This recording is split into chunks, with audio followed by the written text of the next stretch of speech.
9th class. Now we start the chapter number 3rd in economics, poverty as a challenge. कि गरीबी हमारे लिए challenge कैसी है. ठीक है, तो ओवरव्यू पढ़ेंगे हम सबसे पहले.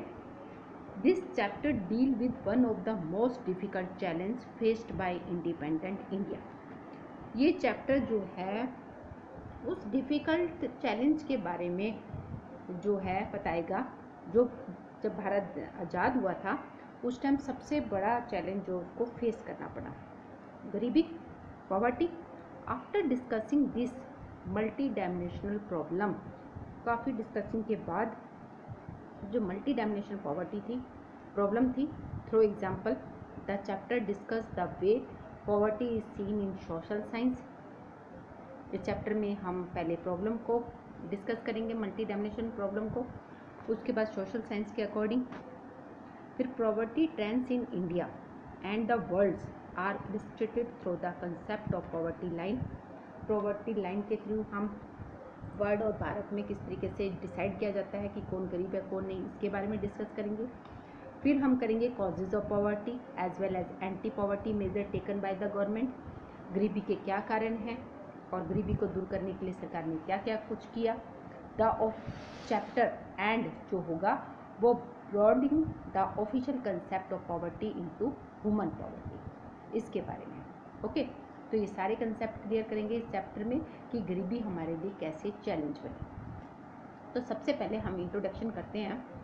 इन our daily life we can cross many peoples who are things are poor. बहुत सारे ऐसे लोग हम देखते हैं, हमारे लिंक में भी आते हैं, जो बहुत ज़्यादा गरीब हैं. They could be landless labours in village और people living in over crowded झुग्गी इन सिटीज़. अगर हम विलेज की बात करें तो लैंडलेस लेबर जिसके पास भूमि नहीं है, जो दूसरों की भूमि पे काम करते हैं. और शहरों में बात करते हैं तो झुग्गी झोपड़ियों में जो भीड़ रह रही है उनकी बात करेंगे. और दे could B daily wages worker eight construction site और चाइल्ड वर्कर, जो कंस्ट्रक्शन साइट पर जो डेली वेजेस पर वर्कर काम कर रहे हैं वो, और चाइल्ड वर्कर जो बच्चे हैं ढाबास वगैरह में काम करते हैं. They could also be beggars with the children in tatters. उन भिखारियों के भी हैं जो अपने बच्चों के साथ भीख मांग रहे हैं. We see poverty all around us. ये सभी कुछ हमें ना अपने चारों तरफ देखने को मिलता है और आप लोग देखते भी होंगे. In fact every 4th person in India is poor. Bharat का प्रत्येक चौथा आदमी जो है गरीब है. दिस मीन, इसका अर्थ क्या हुआ कि रफली अगर हम आइडिया लेते हैं तो 270 मिलियन यानी कि और या 27 करोड़ पीपल जो भारत में रह रहे हैं, अकॉर्डिंग टू 2011 या 12 के अकॉर्डिंग बात कर रहे हैं हम. This is also mean that India has the large single concentrations of poor in the world. Bharat में सबसे ज़्यादा आपको गरीबी जो देखने को मिलेगी अगर पूरे विश्व की बात करते हैं. This illustrate the seriousness of the challenge. और ये सब बातें हमें इस चैलेंज की तरफ जो है लेके चलती है कि ये हमारे लिए बहुत बड़ी चुनौती है कि हमें अपने भारत में से गरीबी कैसे दूर करनी है. चारों तरफ हमें इस तरीके का नज़ारा देखने को मिलता है, इस तरीके के लोग मिलते हैं. ठीक है, तो हम स्टोरी करेंगे अर्बन केस की. सबसे पहले two typical case of poverty हम पढ़ रहे हैं कि अर्बन केस में हम जो है किनको गरीब मान रहे हैं. तो फर्स्ट स्टोरी मैं रामशरण की पढ़ूंगी, जो डेली बेसिस वर्कर है व्हीट फ्लोर मिल पर, जो झारखंड के नज़दीक रांची में रह रहा है. He manage to earn around 1500 a month. वो एक महीने में केवल 1500 रुपये कमाता है. व्हेन ही फाइंड एम्प्लॉयमेंट, जब उसको रोज़गार मिलता है, विच इज़ नॉट ऑफन, ये हमेशा नहीं मिलता. The money is not enough in sustain his family. 1500 रुपये पर मंथ जो मिल रहे हैं उसको, वो उसकी फैमिली के लिए काफ़ी नहीं है, क्योंकि उसकी फैमिली में 6 मेंबर हैं. एक उसकी वाइफ है, 4 बच्चे हैं जो कि 12 ईयर टू 6 मंथ के बीच के हैं. He has to send money home to his old parents. वो अपने और जो बूढ़े माता पिता हैं उनको भी पैसे भेजता है, जो पास के गांव में रामगढ़ में रह रहे हैं. उसके फादर भी एक लैंडलेस लेबर है जो रामशरण पर डिपेंड है, और उसका जो भाई है वो हजारीबाग में रह रहा है. Ramsharan live in 1 room rented house in crowded basti in the outskirts of the city. City के बाहर की तरफ जो है क्राउडेड बस्ती के अंदर वो एक कमरा रेंट पे लेके रह रहा है। हिज वाइफ, उसकी जो वाइफ है Shanta Devi, work as a part time maid in few houses and manage to earn another 800। उसकी जो वाइफ है शांता देवी वो भी लोगों के घरों में काम कर रही है और उसको 800 रुपीज़ किसी तरीके से मिल जाते हैं। दे मैनेज ए मर्ज meal of dal and rice twice a day. वो किसी तरीके से मैनेज करते हैं कि दाल और चावल एक दिन में 2 बार, but there's never enough for all of them, परंतु वो भी पूरे परिवार के लिए काफ़ी नहीं है। हिज एल्डर सन, जो उसका बड़ा लड़का है, वो टी शॉप पर एक हेल्पर के रूप में काम कर रहा है ताकि अपनी फैमिली को कुछ मनी प्रोवाइड करवा पाए। वो 300 रुपीज़ कमा रहा है। वाइल हिज 10-year-old डॉटर, जो उसकी 10 साल की बेटी है, वो अपने छोटे बहन भाइयों को घर पे देखभाल करती है। None of the children go to school, कोई भी बच्चा स्कूल नहीं जा रहा है। And they have only 2 pairs of hand me down cloth, और हाथ से बने हुए कपड़ों को ही 2 जोड़ी कपड़े हैं उनके पास। New ones are brought only when the old cloth become unwearable, और नया कपड़ा तभी खरीदा जाता है जब पुराना कपड़ा बिल्कुल जो है पहनने के लायक ही नहीं रहता। शूज़, यानी कि जूते जो है उनके लिए एक लग्जरी सामान का है। The younger kids are under nurses, जो सबसे छोटा बच्चा है उसकी सही ढंग से जो है पालन पोषण नहीं हो रहा है। They have no access to health care when they fall in, और जब वो बीमार होते हैं तो उनके पास किसी प्रकार की हेल्थ केयर भी नहीं है। तो आपने देखा कि किस तरीके से गरीबी में अपना जीवन व्यतीत कर रहे हैं ये। सेकंड केस हम पढ़ेंगे, ये तो था अर्बन एरिया का, ठीक है, कि किस तरीके से वो गुजारा कर रहे हैं। एक शूज़, यानी कि जूते भी जो है उनके लिए बहुत जो है लग्जरीज, यानी कि बहुत महंगी वस्तु है। अब बात करेंगे हम रूरल केस की। ग्रामीण क्षेत्र में लखा सिंह है, जो छोटे से एक गांव में रहता है, उत्तर प्रदेश के मेरठ गांव में के नज़दीकी है। उसकी फैमिली जो है के पास कोई लैंड नहीं है, so they do odd jobs from big farmer, इसलिए बिग फार्मर के खेत में जो है किसान है उसके यहाँ पे वो काम करते हैं। Work is erratic and it's so is income, काम बहुत बड़ा पेचीदा सा काम होता है और उसके बदले में इनकम मिलती है। At time they get paid 50 rupees for hard day work, पूरा दिन मेहनत करने के बाद केवल मिलते हैं 50 रुपये। But offer it is kind like a few kilogram of wheat and dal और even vegetable for toiling in the farms through the day. और उस रुपयों में सिर्फ वो क्या खरीद सकता है, कुछ किलो दाल और चावल और गेहूँ और दाल और कुछ वेजिटेबल, ठीक है। द फैमिली, जब उनके खेतों में काम करता है तो बदले में उसको थोड़ी सी सब्जी वगैरह भी मिल जाती है। The family of 8 can not always manage to secure meals in a day, और उसकी फैमिली में 8 मेंबर हैं और वो 2 टाइम का भोजन भी नहीं खा पा रहे हैं। लखा लिव इन कच्चा हट ऑन आउटस्टिक ऑफ द विलेज, लखा भी जो है विलेज के बाहर जो है कच्चे से घर में एक रह रहा है।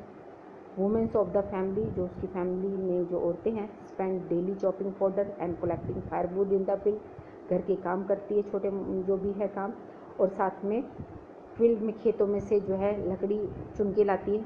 उनके जो पिताजी है टीबी पेशेंट है, passed away 2 year age due to lack of medicine, और उनकी उम्र जो है 2 साल बड़ी लगती है क्योंकि मेडिसिन वगैरह उनको नहीं मिल पाती है टाइम पे। हिज मदर जो है, उसकी जो माँ है, वो भी उसको भी सेम वही डिसीज़ है, वो भी धीरे धीरे मौत की तरफ जा रही है। Although the village has a primary school, village में एक प्राइमरी स्कूल भी है, परंतु लखा जो है वहाँ कभी नहीं गया। He had to start earning when he was 10 year old, वो 10 साल का था तभी उसने कमाना शुरू कर दिया था। और new cloth happens once in a few year, काफ़ी सालों में एक बार ही नए कपड़े उनके लिए बनते हैं। और उनके लिए लग्जरीज गुड्स क्या है, सोप एंड ऑयल, यानी कि साबुन और तेल भी उनके लिए खरीदना बहुत मुश्किल है, लग्जरीज गुड्स है। तो आपने देखा होगा, study the above case of poverty and discuss the following issue related to poverty.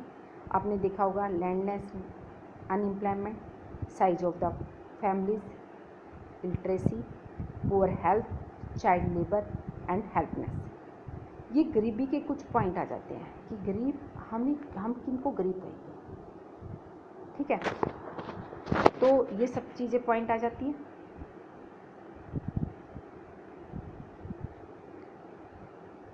This two typical case illustrate many dimensions of poverty. हमने अर्बन एरिया रूरल एरिया के 2 केस पढ़े, इसमें देखा कि पॉवर्टी के डिफरेंट जो डायमेंशंस हैं वो शो हुए हैं।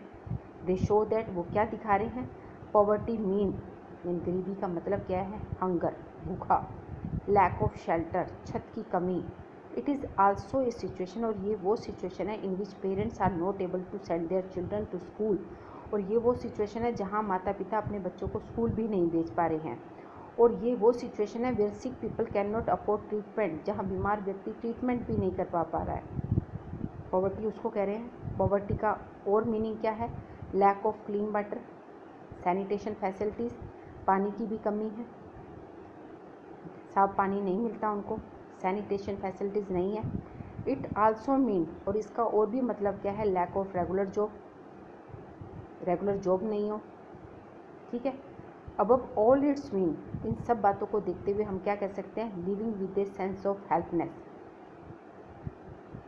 यानी कि हेल्पनेस है, सहायताहीन है वो। Poor people are in a situation in which they are ill treated at almost every place. Poor people are in a situation, ऐसी सिचुएशन में है जहाँ वो किसी भी प्लेस पर इल ट्रीटेड है। इन फार्म देख लीजिए, फैक्ट्री देख लीजिए, गवर्नमेंट ऑफिस देख लीजिए, हॉस्पिटल देख लीजिए, रेलवे स्टेशन देख लीजिए, nobody would like to live in poverty. इन सब हर जगह हमें ये सब कुछ देखने को मिलेगा, परंतु कोई भी आदमी गरीबी कभी भी पसंद नहीं करता, कोई भी आदमी ये नहीं चाहेगा कि वो गरीब रहे। तो one of the biggest challenge of independent India, तो इसीलिए स्वतंत्र भारत के पास जो है सबसे बड़ा चैलेंज यही, चुनौती यही थी, to bring millions of its people out of abject poverty, millions people को गरीबी से ऊपर लेकर आना है, यानी कि उनकी गरीबी दूर करनी है। ये सबसे बड़ी चुनौती भारत के लिए थी। महात्मा गांधी ने कहा था, always instead that India would be truly independent only when the purest of its peoples become free of human suffering. Mahatma Gandhi ने कहा था कि असल में हमारा भारत तभी आज़ाद माना जाएगा जब सभी लोग बाग जो है गरीबी रेखा से ऊपर आ जाएंगे। ओके, तो ये आपने 2 केस पढ़े, इसमें देखा कि गरीब हम किसको कहेंगे, जो पढ़ा लिखा ना हो, रेगुलर जॉब जिसके पास ना हो, क्लीन वाटर पीने के लिए भी ना हो, सैनिटेशन की फैसिलिटीज़ भी ना हो, सिक पीपल अपना ट्रीटमेंट भी ना कर पाए, बच्चे जो स्कूल में भी नहीं जा सकते गरीबी के कारण, उन सब लोगों को हम क्या कहेंगे, गरीब। ठीक है। तो poverty as seen by social scientist, अगर हम साइंटिस्ट सामाजिक अपने साइंटिस्ट के अकॉर्डिंग देखते हैं तो गरीबी किसको कहेंगे। Since poverty has many facts, poverty के बहुत सारे फैक्ट्स हैं। Social scientist look at it through a variety of indicator, social scientist जो है अपनी अलग जो है इसको चिन्हित करते हैं कि गरीब भी जो है किनको कहा जाएगा कि कौन लोग गरीब है। Usually the indicator use relate to the level of income, ये इंडिकेटर क्या शो करते हैं, लेवल ऑफ इनकम की, उस आदमी की इनकम कितनी है, वो कितना उपभोग कर रहा है, इनकी खर्च कर रहा है। But now poverty is looked through other social indicator, अगर हम पॉवर्टी को दूसरे सोशल इंडिकेटर से देखें, सामाजिक दृष्टि से देखे हैं, तो इलिटरेसी लेवल, अनपढ़ता, lack of general residence due to malnutrition, सही ढंग से खाना पीना ना मिल रहा हो, lack of access to health care नहीं हो पा रही हो, जॉब अपॉर्चुनिटी की कमी हो, सेफ ड्रिंकिंग वाटर की कमी हो, सैनिटेशन की कमी हो, ये भी सोशल इंडिकेटर करते हैं कि ये जो है गरीबी के अंदर आते हैं। Analyse of poverty based on social inclusion and vulnerability is now becoming very common, ये चीज़ें जो हैं बहुत कॉमन है सामाजिक दृष्टि से भी और वैसे भी अगर हम देखते हैं तो अकॉर्डिंग टू दिस कंसेप्ट, अगर हम सोशल इंक्लूशंस के अकॉर्डिंग देखते हैं तो poverty must be seen in term of the poor having to live only in a poor surrounding with other poor people. अगर हम सामाजिक दृष्टिकोण से देखते हैं तो गरीब ही आदमी के साथ ही जो है एक एरिया बना होता है जहाँ सारे गरीब ही लोग रहते हैं। ठीक है। Excluding from enjoying social equality, और उन जो सोशल इक्वालिटी सामाजिक समानता की बात करते हैं उस वो नहीं है। और better of people in better surrounding, क्योंकि गरीब के पास गरीबी आता है और अमीर के पास अमीरी जाता है। इस तरीके के दृष्टिकोण हमें देखने को मिलते हैं। Social exclusions in can be both a case as well as a consequence of poverty in the usual sense. Broadly, it is a process which individual or group are excluding from facilities. अगर हम इसको broadly रूप से देखते हैं तो individual हो चाहे ग्रुप हो, ये कोई फैसिलिटीज़, कोई बेनिफिट, कोई अपॉर्चुनिटी इनको नहीं मिलती है। ए typical example is the working of the caste system in India in which people belonging to certain caste are excluded from equal opportunity. अगर हम एक एग्जांपल लेके देखते हैं तो अकॉर्डिंग टू कास्ट सिस्टम के अकॉर्डिंग देखते हैं तो जो इन कास्ट सिस्टम से बिलोंग करते हैं उन सबको ये सामाजिक जो अवसर है, समान अवसर है, जो वो नहीं मिल पाते। सोशल एक्सक्लूशन दस में lead to but can cause more damage than having a very low income. अगर सामाजिक जिनका बहिष्कार एक तरह से कर दिया जाता है कि ये लोग गरीब हैं, इनके पास कोई नहीं जाएगा, इनको समान अवसर नहीं मिलते, समान जॉब नहीं मिलती, अमीर लोग जो हैं इनसे दूर रहते हैं, तो सोशल एक्सक्लूशन सामाजिक बहिष्कार लीड करता है what can cause more damage than, उनको ज़्यादा ये कारण है जो उनको ज़्यादा नुकसान पहुंचाता है। Having a very low income, क्योंकि इनकी इनकम भी धीरे धीरे कम हो जाती है। ठीक है, तो आज का टॉपिक मैं यहीं तक ही आपको करवाऊंगी। आप जो मैंने आपको बताया है पहले उनको ध्यान से सुने, समझे कि पॉवर्टी होती क्या चीज़ है। ओके।